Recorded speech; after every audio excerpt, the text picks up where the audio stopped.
मेरे प्रिय मित्रों, नमस्कार। फ्रेंड्स, अभी संसद का मानसून सत्र चल रहा था जो अब समाप्त हो गया है और यह सत्र कुल मिलाकर 25 दिनों का था।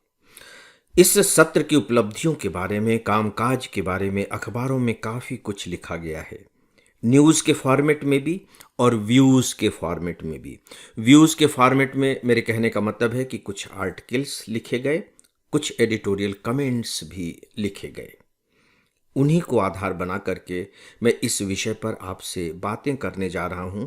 हो सकता है कि यह जो विषय है, या यूं कह लीजिए कि मैं इस विषय को जिस अंदाज में आपके सामने पेश कर रहा हूं, वह प्री एग्जामिनेशन की दृष्टि से सीधे सीधे महत्वपूर्ण न हो, लेकिन इसकी जो समझ है वो प्री एग्जामिनेशन में आपकी मदद करेगी और मुख्य परीक्षा में तो मदद करेगी ही करेगी। तो दोस्तों, आइए इसी विषय पर बात करते हैं जिसे मैंने शीर्षक दिया है, सूखा सा रहा संसद का मानसून। पहले कुछ आंकड़ों को देख लेते हैं। मैंने कहा कि संसद का जो पूरा का पूरा मानसून सत्र था वो 25 दिनों का था। दोस्तों, इन 25 दिनों में और जो भी उसकी बैठकें हुई उतने दिनों में कुल 12 विधेयक पारित हुए। चलिए, कोई बात नहीं। और इसमें से जो सबसे बड़ी बात है जिसको आधार बना करके एडिटोरियल कमेंट्स लिखना पड़ा, वो कुल मिलाकर यह कि केवल एक ही विधेयक पर चर्चा हो सकी। 12 विधेयक पारित किए गए हैं, पारित हो गए संसद के द्वारा, और केवल एक ही विधेयक पर चर्चा हो सकी, और वह जो विधेयक था वो पेपर लीक को रोकने से संबंधित विधेयक था।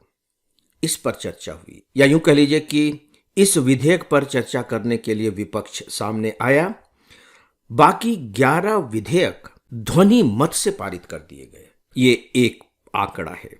जो दूसरा आंकड़ा है वो ये है कि लोकसभा में कुल 19% काम हुआ है, 19% काम हुआ है, और राज्यसभा में, चलिए इससे दुगने से थोड़ा सा अधिक, 39% काम हुआ है।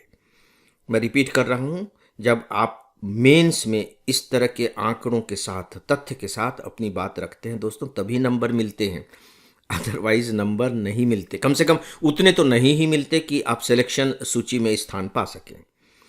लोकसभा में 19% काम हुआ और राज्यसभा में 39% काम हुआ। 100% की जगह इतना काम हुआ। फ्रेंड्स, एक सूचना है, FEIS का एक मोबाइल ऐप है। इस पर आपको आईएएस की तैयारी के लिए रोजाना 10 न्यूज़पेपर्स के चुने हुए एडिटोरियल कमेंट्स और आर्टिकल्स पढ़ने को मिलेंगे। आप इस पर करेंट अफेयर्स पर बेस्ड मेरा डेली ऑडियो लेक्चर भी सुन सकेंगे, और इसके अलावा आपको और भी बहुत कुछ मिलेगा, वह भी सब कुछ फ्री। तो आप बिना देरी किए इस ऐप को एंड्रॉयड या अपने एप्पल डिवाइस पर इंस्टॉल कर लें। अब मैं तीसरे आंकड़े पर आता हूं, इसे भी ध्यान से सुनिएगा। अखबारों में भी आया था और गूगल में भी आप देखेंगे तो आपको मिल जाएगा कि जब राज्यसभा और लोकसभा की बैठकें हो रही होती हैं तो जो प्रति मिनट खर्च है, प्रति मिनट, वो 2.5 लाख रुपए का होता है। इसको आप घंटों में कन्वर्ट कर दीजिए तो प्रति घंटे 1.5 करोड़ रुपए का खर्च आता है। 1.5 करोड़ रुपए पर आवर। और एक दिन में हम ये मान करके चलें कि 6 घंटे की बैठक तो होती ही होती है, तो अब 6 में 1.5 का गुणा कर दीजिए। 9 करोड़ रुपए पर डे खर्च होता है संसद की बैठकों में। देखिए, मैं संसद कह रहा हूं तो लोकसभा राज्यसभा दोनों शामिल हैं। और कुल 25 दिनों का ये सत्र था, तो अब 25 में 9 का गुणा कर दीजिए तो इतने करोड़ रुपए खर्च हो गए। 225 करोड़ रुपए खर्च हो गए। याद रखिए कि ये जो खर्च होता है, धन सरकार जो खर्च करती है, वो किसी एक के पॉकेट से नहीं जाता है, ये पब्लिक मनी होती है, लोगों का पैसा होता है। चलिए, कोई बात नहीं, जो खर्च होना है वो तो होगा ही, क्योंकि संसद की अपनी ज़रूरतें हैं। लेकिन सवाल यह है कि जो खर्च किया गया है उसको हम जस्टिफाई कैसे करें विदाउट प्रोडक्टिविटी के। तो प्रोडक्टिविटी के नाम पर मैंने शुरू में आपको बताया कि 12 विधेयक पारित हुए, जिसमें से केवल एक ही पर चर्चा हुई। दोस्तों, अब जो मैंने बात कही कि 12 विधेयक पारित हुए, जिसमें केवल एक पर चर्चा हुई, 11 विधेयक बिना चर्चा के पारित हो गए। ऐसा नहीं है कि फिर उन पर कोई बात ही नहीं, पारित हो गए, देश के कानून बन गए वो, और देश पर वो लागू किए जाएंगे। उसमें विपक्ष शामिल नहीं है, उस पर कोई चर्चा नहीं हो पाई है, लेकिन कानून तो बन गए। केवल इसी मुद्दे को लेकर के अब आपको इस पर विचार करना है, जो तथ्य मैंने आपको दिए हैं, और इस बात को केंद्र में रखकर विचार करना है कि जो हमारी संसद है, जिसे हम विधायिका कहते हैं, विधायिका का काम है कानून बनाना। वो तो काम हो गया, क्योंकि 12 विधेयक पारित हो गए, 12 कानून बन गए, जो भी कह लीजिए आप। लेकिन इसमें जो 11 कानून बने हैं, जो बिना चर्चा के पारित हुए हैं, इन्हें आप डेमोक्रेटिक तरीके से कैसे जस्टिफाई करेंगे? डेमोक्रेटिक तरीके से जस्टिफाई करने का मतलब है कि देखिए, जो हमारी संसद होती है, अगर हम लोक जीवन का शब्द लें या भारतीय परंपरा का शब्द लें, तो वह एक चौपाल है। चौपाल का मतलब है कि जहां लोग इकट्ठे होते हैं, किसी भी मुद्दे पर बातचीत करते हैं, हर व्यक्ति अपनी अपनी राय रखता है, और उन राय को सुनने के बाद फिर एक सर्वसम्मत राय बनाई जाती है। जरूरी नहीं है कि सर्वसम्मत राय बने, तो फिर मतदान करा लिया जाता है। ज्यादा से ज्यादा लोग जिसके पक्ष में होते हैं उसे स्वीकार कर दिया जाता है। सामान्य रूप में तो यही होता है, और यही डेमोक्रेसी भी है। तो दोस्तों, अब आप देखिए कि यहां जो विधेयक पारित किए गए, 11 विधेयक, उस पर कोई चर्चा नहीं हुई है। तो कानूनन तो वो कानून बन गए, संवैधानिक रूप से वो कानून बन गए, क्योंकि उसे लोकसभा की स्वीकृति मिल गई, उसे राज्यसभा की भी स्वीकृति मिल गई, वो बहुमत से पारित हो गया। और हमारा कानून यही कहता है, संवैधानिक व्यवस्था है कि जो राजनीतिक दल बहुमत में होगा वो सरकार बनाएगा, तो कोई दिक्कत नहीं है, पारित हो गए। लेकिन अब यहां 2 सबसे इंपॉर्टेंट पॉइंट्स खड़े होते हैं, इन्हें आप अपने दिमाग में दर्ज कर लीजिए। पहली बात कि जब संसद में किसी भी विधेयक पर चर्चा होती है, तो उसमें ढेर सारे माइंड काम कर रहे होते हैं, ढेर सारे मस्तिष्क काम कर रहे होते हैं, और केवल यही नहीं बल्कि पूरा देश काम कर रहा होता है।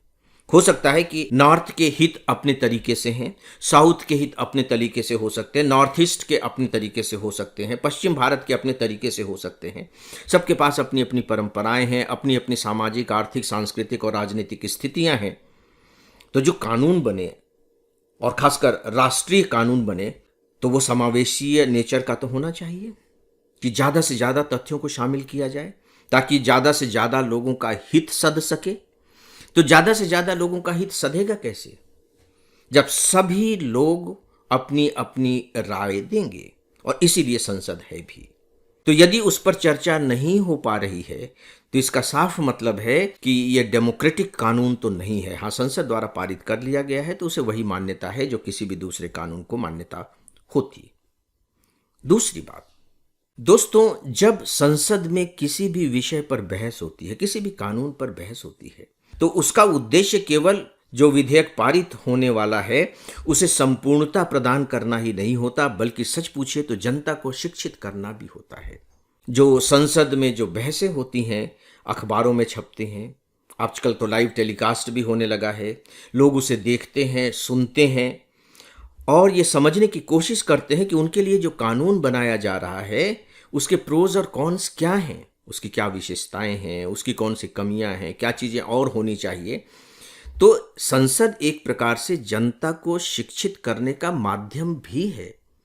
अगर हम डिस्कशन को ख़त्म कर देते हैं तो बहुत स्पष्ट है कि हमने उस माध्यम को ब्लॉक कर दिया, एक अवसर हमने खो दिया। जनता को इसके बारे में कुछ नहीं पता, और कानून बन गया, और इसके बाद जनता पर उस कानून को लाद दिया गया। यानी कि अप्रत्यक्ष रूप से आप कह लीजिए कि जनता की सहमति उसे नहीं है। ऐसी स्थिति में क्या आपको नहीं लगता कि उस कानून के सही तरीके से पालन किए जाने के प्रति संदेह पैदा हो रहा है? और यदि संदेह पैदा हो रहा है तो क्या कुछ गलत हो रहा है? क्योंकि जनता तो इसमें है ही नहीं, उसको इसके बारे में कुछ भी नहीं मालूम, लेकिन उसे इसका पालन करना पड़ रहा है।